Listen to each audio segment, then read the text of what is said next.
Okay, so what we're going to do is we're going to install a through wall exhaust for this generator through my concrete wall here.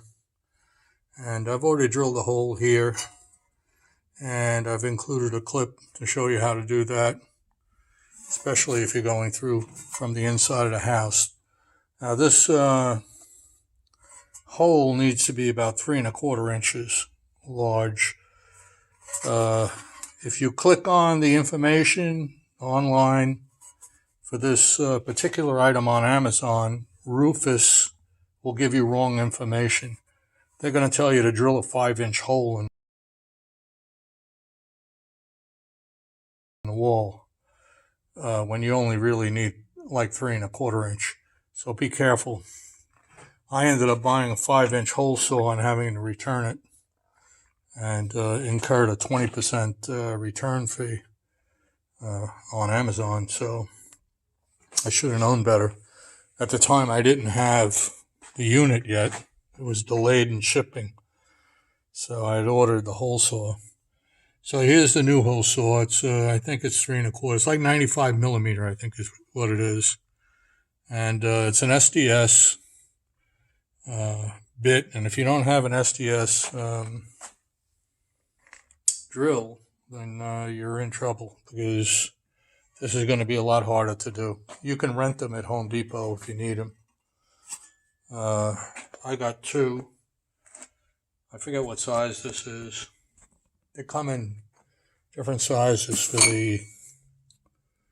the chuck here, the chuck locking chuck. But this is the hole saw, and I'm going to assemble it. It's it's not rocket science. You just follow the instructions. But if you don't have, by the way, I'm going to say this right now, on Amazon, I see a lot of complaints on Amazon that this didn't, it goes dull in one use and it didn't work and all that. And I guarantee you that every one of those reviewers were trying to use this saw, this hole saw, with an ordinary 1/2-inch drill. And if you're doing that, you're probably going to be disappointed. You need a hammer drill. You really need a hammer drill. It'll go through, it'll make a hole in that wall, a hole in about 2 minutes, less than 2 minutes, I'll bet, with moderate pressure on the drill. So if you're wondering how to drill a hole, sit down here for a second. Drill a hole square and relatively straight through a wall, and level and straight, this way and this way.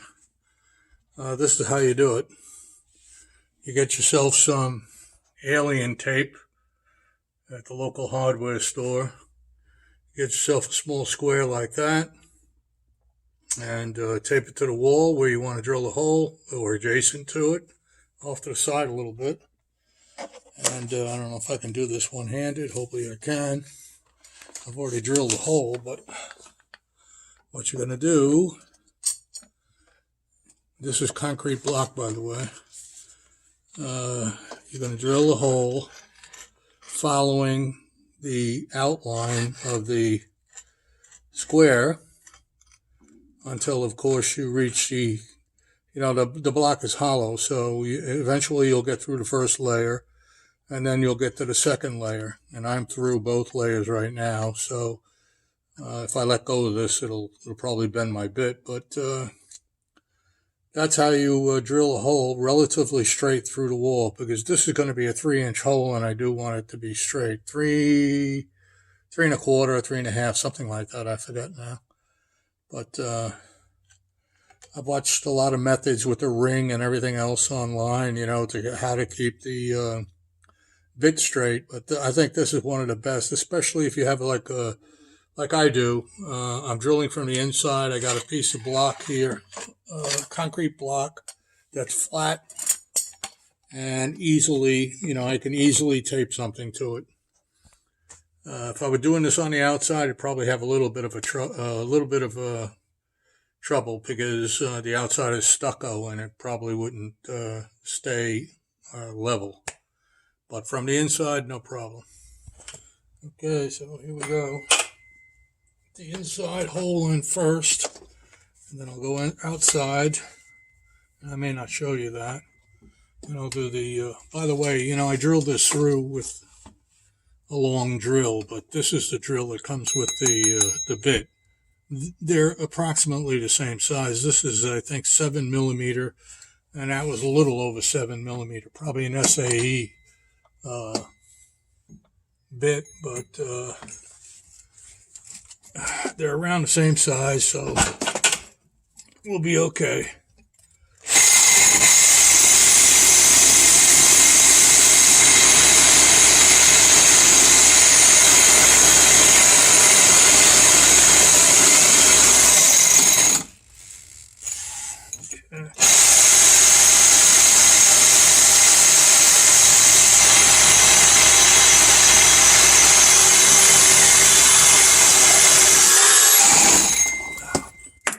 See what I mean about an SDS?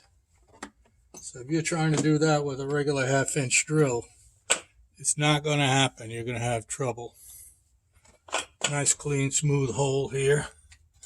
And I can actually feel the hole I put in the outside. I see a few guys online complaining that they can't cinch down on this hose, that it's too big. It's stainless steel, so it's not going to give a lot. But what you really need to do is see what I did here. I cut some slots in it. Cut some slots in the end of it. I used the Dremel tool with a cutoff wheel, such that when I put a clamp on this thing, it's going to cinch down on the fitting, okay, tightly.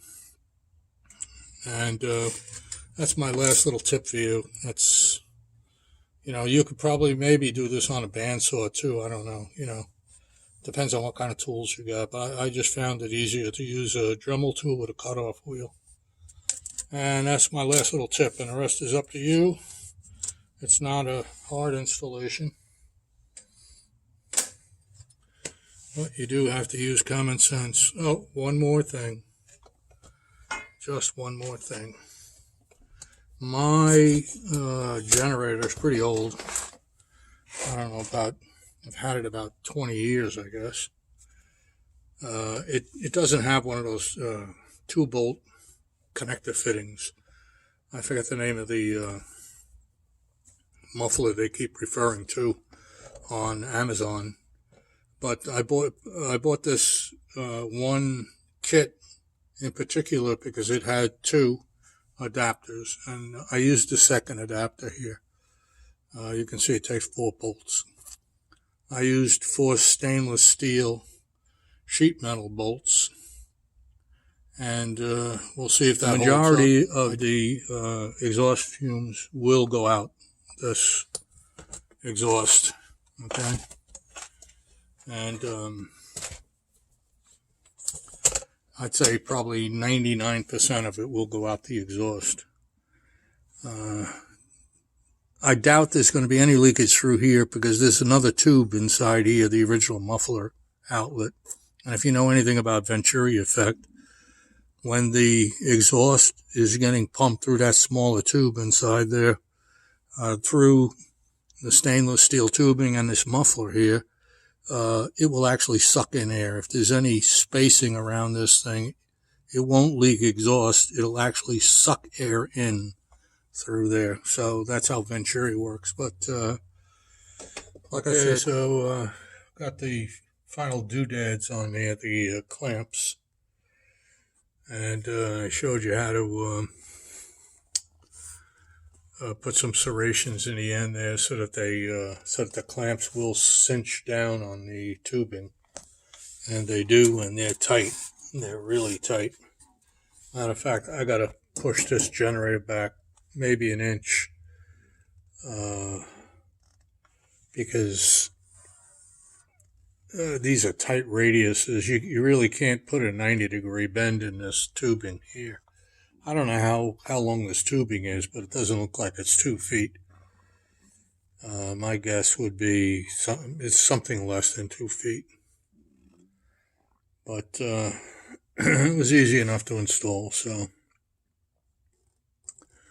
next thing I gotta do is I have to get some gas, because there's no gas in this generator, and I'll start it up and I'll let it run for a while, and we'll see how it goes. So that's what it looks like when it's screwed to the wall outside. Not that you couldn't imagine that, but I did put a little caulk around it. It's not going to get very hot. Not at the distance it is from the generator. So you don't need high temperature caulk or anything like that. So this is what it looks like on the other end of the wall. It looks a lot better centered, at least centered anyway, after being screwed to the wall outside. So all I need to do now is I need to cut the reliefs in that hose, that stainless steel hose, so that I can get my clamps on this thing and cinch it down. And then I'll be done.